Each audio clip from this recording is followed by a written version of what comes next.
Hi friends, എല്ലാവർക്കും പുതിയൊരു വീഡിയോയിലേക്ക് സ്വാഗതം. വലിയുല്ലാഹി തൃപ്പനഞ്ച് മുഹമ്മദ് മുസ്ലിയാർ 13ാമത് ആണ്ട് നേർച്ചയാണ് ഇവിടെ നടന്നുകൊണ്ടിരിക്കുന്നത്. അപ്പോൾ ഞാൻ അവിടെയൊക്കെ ഉള്ളത് കേട്ടോ. അപ്പോൾ വിശ്വാസികൾ ഇവിടെ ഭക്ഷണം വാങ്ങാനായിട്ട് വന്നതിൻ്റെ ഒരു തിക്കും തിരക്കുമാണ് കാണുന്നത്. 10,000-കണക്കിന് ആൾക്കാരാണ് ഇന്ന് ഇവിടേക്ക് ഒഴുകിയെത്തിയിട്ടുള്ളത് കേട്ടോ. ഇവിടെ വരുന്ന എല്ലാവർക്കും ഭക്ഷണം കൊടുക്കുന്നുണ്ട്. അതേപോലെ തന്നെ നമ്മൾ മലയാളികൾക്ക് പുറമെ ബംഗാളികളും ഇഷ്ടംപോലെ ഉണ്ട് കേട്ടോ. ബംഗാളികളൊക്കെ ഇവിടെ വരിയായിട്ട് ഇങ്ങനെ നിൽക്കുന്നത് നമുക്ക് കാണാൻ പറ്റുന്നുണ്ട്.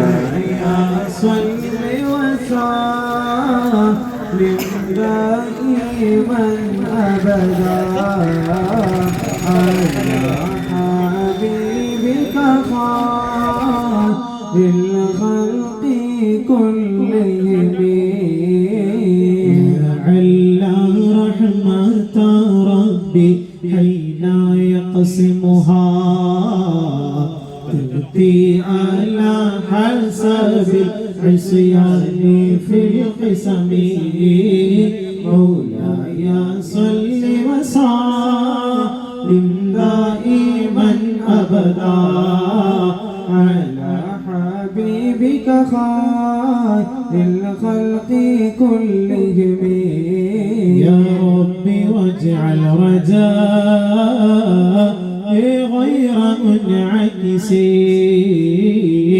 لديك واجعل حسابي غير منغرم مولاي صل وسلم دائما أبدا على حبيبك خير الخلق كلهم والطف بعبدك في دارين إن له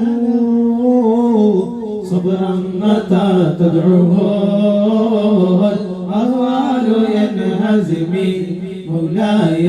مولاي صل وسلم دائما أبدا